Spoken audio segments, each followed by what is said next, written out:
Maxime Scrive, bonjour, bienvenue à On n'est pas du monde. Bonjour. Diplômé en théologie, en philosophie, tu t'intéresses depuis déjà quelques années au rapport que les êtres humains ont avec la technique. La technique. Tu t'es beaucoup appuyé sur l'œuvre de Jacques Ellul, un théologien, philosophe protestant, Oui. dont la pensée est très, très riche, très profonde. Un mot sur Jacques Ellul, peut-être, avant de Oui. plonger? Jacques Ellul est un penseur français, un juriste, en fait, de profession. Mais voilà un croyant protestant qui a eu vraiment une œuvre divisée, on pourrait dire, en deux, là, théologique et philosophique. Donc, c'est un des grands spécialistes de la technique, là, avec Hannah Arendt, Gunther Anders, Jürgen Habermas, et ces grands noms-là avec Heidegger. Alors, voilà. On a commencé le travail déjà au début de l'émission en définissant de quoi on parlait quand on parlait de technique. Et j'ai déjà annoncé qu'on prendrait quelques minutes pour déboulonner des mythes ou, j'oserais dire, analyser certains dogmes qui sont assez tenaces par rapport à la technique. On croit, littéralement, certaines idées qu'on accepte, qu'on tient pour acquises, sans trop les remettre en question. Abordons peut-être quelques-uns de ces dogmes-là. Quand on parle de technique, rapidement, on va dire, du moins, on va entendre dire, la technique, la technologie, c'est neutre. Ça dépend ce qu'on en fait. C'est pas, il y a des bons usages, des mauvais usages d'un crayon, d'un couteau, d'un marteau. Hein. On peut faire bien des dégâts avec un marteau, comme on peut construire une maison. Qu'est-ce que tu répondrais à ça, Maxime? Absolument. Et on entend ça tellement souvent que ça devient même agaçant. La technique, c'est neutre. Alors moi, j'aurais envie de dire, c'est faux.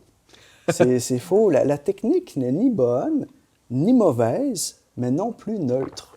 Ah. Et ça, c'était très intéressant parce que souvent, on se dit, si c'est ni bon ni mauvais, ça doit être neutre.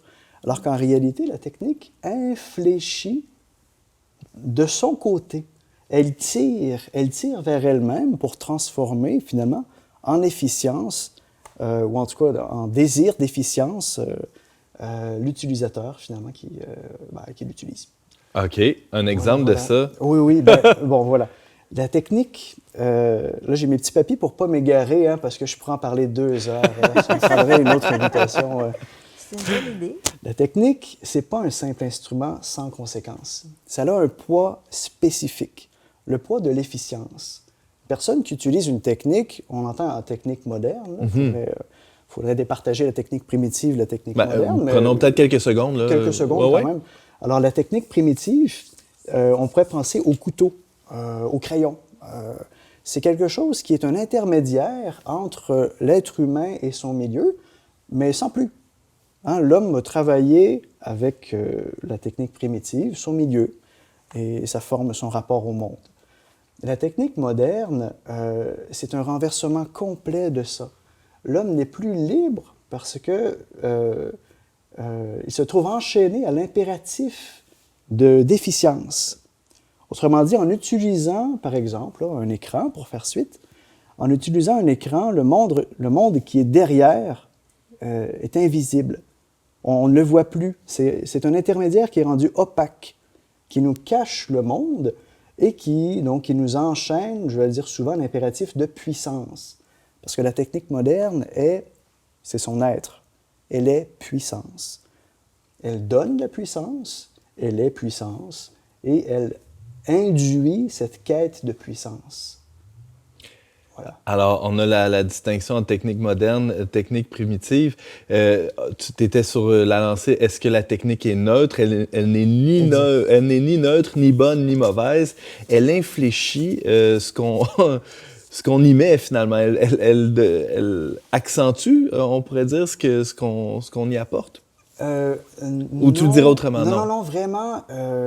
Une personne qui souhaite accomplir une tâche et qui s'y prend avec une technique moderne va toujours avoir derrière la tête, et c'est pas que c'est lui qui l'a mis, mais c'est l'outil même qui met cette chose derrière la tête.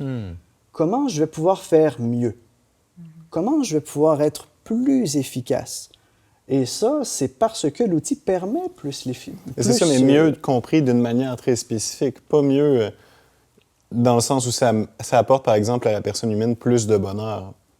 Très, très, très bon. Ben, d'ailleurs, c'est là que je m'en allais, Benjamin. C'est que la technique moderne est indépendante face aux valeurs. Face à la culture, à l'esthétisme. Elle est complètement autonome. Alors, ben, valeur, disons, la seule valeur qui pourrait soumettre la technique, mais finalement, on ne peut pas dire ça, mais c'est l'efficience. C'est la quête du toujours mieux. Oui. Ah, mais on a ici, autour de la table, un ingénieur qui travaille en usine, Patrick, qui, j'imagine, a cette quête-là d'efficience. Hein. J'imagine que dans une chaîne de montage ou une chaîne industrielle, on ne veut pas qu'il y ait de perte d'énergie. Le moins possible. Le moins possible. Vraiment. Si on essaie de mieux faire, on essaie de bien faire les choses du premier coup. Ça, c'est vraiment important. D'ailleurs, les chaînes de montage dans les usines, hein, le résultat du Fordisme ou du Taylorisme, ben, c'est exactement ça.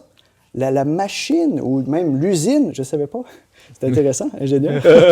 Alors, la machine est, disons, une première forme, un point de départ à la technique moderne. C'est le point de départ, et donc la technique moderne tend à transformer tout en machine, en moyen. Voilà, même si aujourd'hui, la technique moderne, c'est bien plus qu'une machine.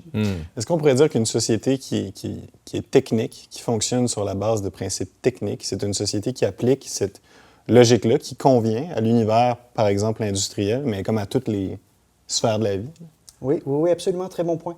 Toutes les sphères de la vie sont aujourd'hui dans un système technicien. Ça, c'était la théorie de Jacques Ellul, que nous sommes dans un univers, dans un système technicien. Alors, ce qui crée le système, c'est que toutes les techniques sont désormais, toutes les sphères de la vie sont soumises à la technique, à cet impératif d'efficacité. C'est drôle parce qu'on a aussi dans ce numéro-là un article sur les relations de couple. Et sans même parler de technologie ou d'écran ou de cellulaire ou je ne sais trop, il y a cette idée qui est très bien mise en lumière par notre journaliste que dans bien des couples aujourd'hui, et je pense que tout le monde peut se reconnaître là-dedans, on a ce désir-là de résolution de problèmes. On a une pensée, on pense comme des ingénieurs, sans offense, Patrick. Même nos relations de couple, même nos relations avec nos enfants, problème, solution, il faut être efficace, efficient.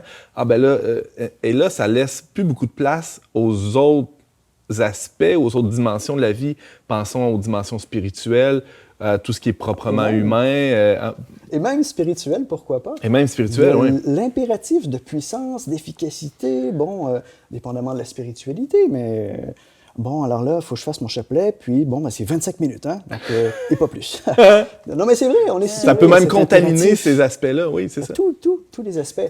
Et on dit même, chanter, c'est prier 2 fois. Donc, c'est plus efficace.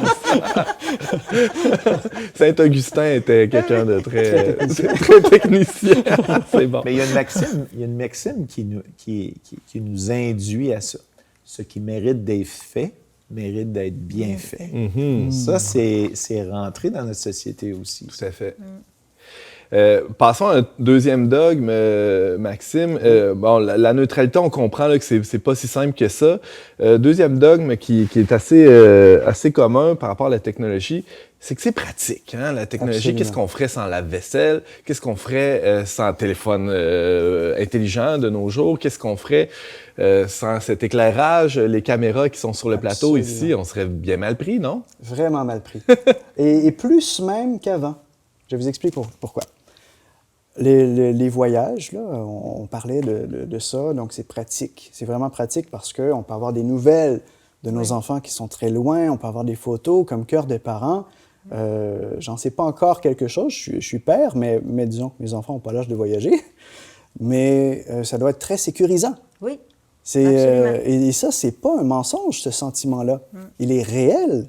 On sait que nos enfants sont du moins pas en danger, hein, s'ils prennent la peine de nous envoyer des photos. Mais donc, c'est pratique. Et moi, j'aurais envie de dire oui.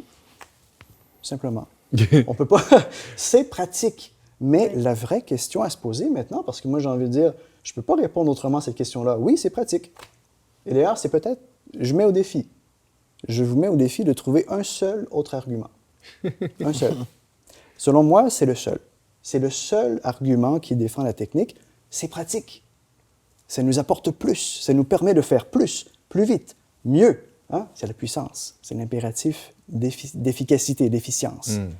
Le Mais temps, c'est de l'argent. Le Ah ouais, temps, c'est aussi. de l'argent. C'est clair. Mais la vraie question à se poser, c'est à quel prix? Oui. Oui, c'est pratique, mais à quel prix? Parce que la technique n'est pas neutre. Elle insuffle, comme je le disais, cet impératif d'efficience transforme nos vies, transforme nos relations. À partir du moment où la technique transforme nos relations, on peut vraiment se poser des questions. C'est intéressant d'ailleurs, l'expérience que tu as faite, Benjamin. Je suis désolé, là, le nom... Au Bruderhof. Le oui. Bruderhof. Broderhof. Ouais. Enfin, c'est passionnant, ça, passionnant. En en accéléré, là, l'introduction de TIC, de Technologie de l'information et des communications, ben, j'imagine que tu l'as vu, ou peut-être que tu as vu les conséquences de ça. Ça a changé complètement le tissu social. Ouais, puis on voit que certains dans la communauté sont beaucoup plus à même de comprendre Ouais. et d'analyser cet effet-là que d'autres. Donc, il y a une grande variété aussi dans la capacité à le voir, là. Puis à saisir le pour, le contre, tout ça, là. C'est très intéressant parce que si on prenait la peine, vraiment, et ça, c'est un autre défi que je lance, là, peut-être à des intellectuels, là, mais si on prenait la peine de mesurer toutes les conséquences de la technique, parce que là, on prend nommer quelques-uns, 10, d'ailleurs des conséquences dramatiques, vraiment dramatiques. Je le ferai dans un article peut-être. mais si on prenait la peine de vraiment dresser la liste de toutes les conséquences sur nos vies, sur la vie des communautés, sur la vie même de toute l'humanité, et attention, l'humanité de tout l'écosystème. Hein, on n'est pas tout seul ici, là. Il y a toute la création. Alors, les conséquences, ben, j'imagine qu'on ferait d'abord simplement une syncope. Non, mais c'est vraiment, vraiment très, très intéressant. Dans un milieu industriel, on parle de technologie, il y a 3 types de machines. Il y a les machines mécaniques, il y a les machines électriques, électroniques, et il y a les machines mécaniques, électriques, électroniques, et appuyées par l'informatique. Absolument. Et ces dernières machines-là nous emmènent une puissance d'usinage, de de vitesse, d'adaptation incroyable, mais en même temps, nous rendent d'une dépendance incroyable. Absolument. Ça, et c'est très fragile. Hein? C'est très fragile et le monde informatique n'a pas la robustesse qu'on cherche, Absolument. mais nous enivre par ses possibilités. Absolument. Et d'ailleurs, la technique, c'est un propre de la technique, ça fragilise parce que ça simplifie. Et pas, je ne veux pas dire simple, c'est simple, c'est facile, mais ça réduit la diversité. Hein? Des populations technicisées. Ah, ben d'ailleurs, la mondialisation. Voilà. Un superbe exemple. Des populations technicisées ne peuvent pas exister en parallèle différemment. Ça uniformise, ça simplifie. Maxime, il nous reste une petite minute. Il faut aborder le dernier dogme dont on voulait parler aujourd'hui. On l'a déjà un peu effleuré. C'est qu'on a l'impression d'être dans... Ben, tu l'as très bien dit, Patrick. Dans un train du progrès, hein, dans lequel on n'a pas vraiment le choix de sauter. Vous n'avez pas le choix à l'usine d'embarquer là-dedans parce que sinon, le compétiteur, lui, il va le faire. Il va le faire, il n'y a aucun doute là-dessus. Même chose avec les enfants. Les autres enfants dans la classe ont aussi des cellulaires, donc on n'a pas vraiment le choix d'en acheter un aussi. Qu'est-ce qu'on répond à ça? La technique, on va jamais des guillemets, hein, j'espère que tout le monde voit les guillemets. La technique produit beaucoup de liberté, beaucoup de choix, hein, Et je vais prendre l'exemple de la voiture. Alors, aujourd'hui, là, on peut choisir là, la marque, la couleur, les gadgets, je sais pas, j'y connais rien, en fait. Vitres électriques. Oui, on peut choisir, mais une question beaucoup plus fondamentale à se poser, c'est est-ce qu'on a encore le choix de simplement en posséder une? Face aux questions fondamentales, la technique laisse un silence radio. Il n'y a pas de place pour la remise en question, parce qu'on l'a dit d'ailleurs, la technique est autonome face aux valeurs, face aux questions moindrement éthiques. Il y a une séparation toujours plus grande entre le travail technique et la réflexion éthique. Et l'être humain est pris là-dedans, et donc lui-même s'amoralise en travaillant avec la technique. C'est très intéressant. Alors, est-ce qu'on a vraiment le choix de ne pas posséder une voiture?